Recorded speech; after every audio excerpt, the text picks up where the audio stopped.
Hi mga Beshi Wow! So for today's video, we're going to Mall of Asia. Ayan.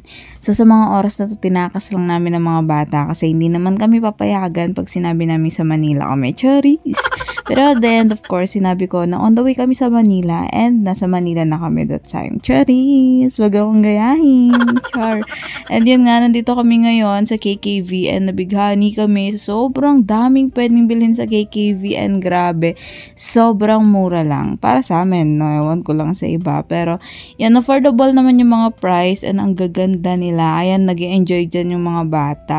And school supplies kasi talaga ang pinunta namin dito sa MOA, diba? Ang gala, Pampanga, sa MOA pa bumili ng school supply. Charis! Pero yun nga, kasama namin dyan ng mga chikitseng. And namimili kami dyan ng mga kaartihan. Grabe, sobrang cute talaga namang gamit dito. If mag-aaral kayo, pwede kayong bumili dito, lalo na yung mga dalaginding dyan. Kasi sobrang cute ng mga items nila, especially mga ballpen erasures, mga sticky notes, mga ballpens.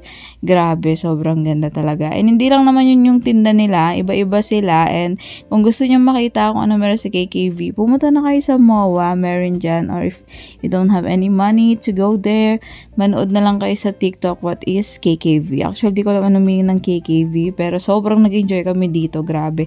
Lalo na yung mga bagets. Ayan, may mga pagkain pa from Korea. Hindi ko sure kung Korea lang ba or what. Pero ang dami dyan, may mga coffee, yung mga mahihilig sa mga coffee. Ang dami dyan, mga facial, mga keme-keme, mga kaartehan, dami-dami, grabe mga laruan, especially sa mga kids. And sa mga collectors dyan ng mga minifigure or whatsoever, meron din dyan, o diba? Para siyang Miniso, pero cute yung mga nandito. Cute din naman yung nasa Miniso, pero kakaiba. Alam mo yon, yung pag pumasok ka, ibang-iba yung mga binibenta nila. So, ayun nga, after namin pupunta kami sa pen shop, and kasi nadumihan na yung damit ni Mahali, so we decided to buy a new one. Wow, yaman na, charis.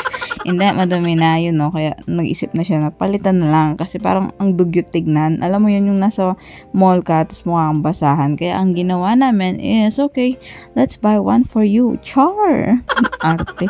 Tapos after namin doon, mga Beshi Wap, is pumunta kami, alam ko, sa National Bookstore. Doon nag-end yung aming pasyal dahil kulang pa yung mga items na meron kami. That's why we decided to buy it na lang sa National Bookstore. Pero sa MOA pa din. And after namin doon is, I think, umakit kami sa may, di ko alam ilang floor ng MOA yon, pero merong lugar doon sa pinaka-top nila na merong mga slides, mga pang-exercise or something na pwede kang mag-gym, ganon. Tapos meron din mga season na for the kids. I don't know what they call it. MOA Sky. I don't know if it is right. Pero yun nga. And after namin doon, mga Beshi Wap, umuwi na kami. And guess what? Naligo pa kami ng slush dyan. Kasi slush is like gag. Naligo kami ng slide dyan kasi it's too gabi na talaga. Alam mo yon, tapos umuulan pa. Then, kasama namin yung mga kids. Diba? Ang arte-arte mo naman, Kate. Ayos naman. Pero yun na mga Beshi Wap, we enjoyed that day and grabe, sobrang saya. Alam mo yung tuwang-tuwa ka na nagka-banding kayong family. Wow, family, char. Pero yun lang mga Beshi Wap. Thank you for watching mga Beshi Wap. Please subscribe on my YouTube channel, Katie's Vlogs, Instagram, Katie's Vlogs, TikTok, Katie's Vlogs, and FB page, Katie's Vlogs. Kung may nakalimutan pa ako, just search it, Katie's Vlogs. Makikita niyo naman yung aking social media account. Yan lang. Thank you for watching mga Beshi Wap.